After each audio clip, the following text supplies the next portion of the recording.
ನನಗೆ ಅಜ್ಜಿ ನೆನಪಾಗ್ತಾರೆ. ಬಿಕಾಸ್ ಅವ್ರ ಹಾದಿ ನಡ್ಕೊಂಬಂದಿದ್ದ ಹಾದಿ ನಮ್ಮನ್ನೆಲ್ಲ ಅವರು ಬೆಳೆಸಿದ್ದು.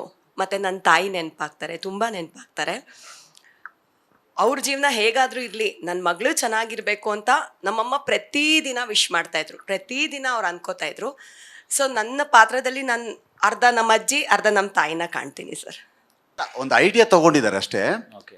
ಒಂದು ಐಡಿಯಾ, ಯಾವುದೋ ಭಾಷೆದು ಒಂದು ಐಡಿಯಾ ತೊಗೊಂಡಿದ್ದಾರೆ. ಐಡಿಯಾನೇ ಅದ್ಭುತವಾಗಿತ್ತು. ಆ್ಯಂಡ್ ನನ್ನ ಟೀಮು ಕಾಪಿ ರಾಘು ಸರು, ಅಭಿ, ಮಣಿಕಂಠ ಎಲ್ಲ ಸೇರಿ ಸ್ಕ್ರೀನ್ ಪ್ಲೇ ಬರೆದಿದ್ದಾರೆ. ಐಡಿಯಾ ಮಾತ್ರ ಚಾನಲ್ ಕೊಟ್ಟಿದ್ದು. ಮಿಕ್ಕಿದ್ದು ಚಾನಲ್ ತಂಡ ಆ್ಯಂಡ್ ಪುನೀತ್ ಇದ್ದಾರೆ, ತುಂಬ ಇನ್ವಾಲ್ವ್ ಆಗಿ ಕಥೆಯಲ್ಲಿ ಕೂತು ನನ್ನ ಟೀಮ್ ಜೊತೆ ಕತೆ ಮಾಡಿಸ್ತಿದ್ದಾರೆ. ಬಟ್ ಅವ್ರ ಕ್ಯಾರೆಕ್ಟರ್ ಏನಿದೆ, ಆ ಥರ ತಾಯಿ ಸಾಮಾನ್ಯವಾಗಿ ನೋಡ್ತಿದ್ದವ್ರಿಗೆಲ್ಲ ಅದು ಇಂಪ್ಯಾಕ್ಟ್ ಆಗಿಬಿಟ್ರೆ ಬಹುತೇಕ ಇಂಥ ತಾಯಿಗಳು ಉಟ್ಕೊಂಡ್ರೆ ಏನಾಗೋದು ಅಂತ.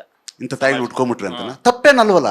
ಯಾಕಂದ್ರೆ ಎಲ್ಲರೂ ಶ್ರೀಮಂತರ ಮನೆ ಹುಡುಗರನ್ನೇ ಉಡ್ಕೊಂಡು ಹೋಗ್ಬಿಟ್ರೆ ಹಿಂಗೆ ಜೀವನ ಅಂತ. ಅಲ್ಲ, ತಪ್ಪಲ್ಲ ಅಂತ ನಾನು ಹೇಳ್ತೀನಿ. ಮಗಳನ್ನ ಒಂದು ಸ್ಥಿತಿವಂತರು ಶ್ರೀಮಂತರು ಮಗನಿಗೆ ಹುಡುಗನಿಗೆ ಕೊಟ್ಟು ಮದುವೆ ಮಾಡೋದು ತಪ್ಪೇನಿದೆ? ಎಲ್ಲ ಹೆಣ್ಣು ಮಕ್ಕಳು ಅಂದರೆ ಅವಾಗ ಪ್ರತಿಯೊಬ್ಬರು ನಾನು ಚೆನ್ನಾಗಿ, ನನಗೆ ಮದುವೆ ಆಗಬೇಕು, ನನಗೆ ಹೆಣ್ಣು ಸಿಗ್ಬೇಕಂದ್ರೆ ನಾನು ಚೆನ್ನಾಗಿ ದುಡಿಬೇಕು, ಚೆನ್ನಾಗಬೇಕು ಅಂತ ಛಲಕ್ ಬೀಳ್ತಾರೆ ಅಲ್ವಾ?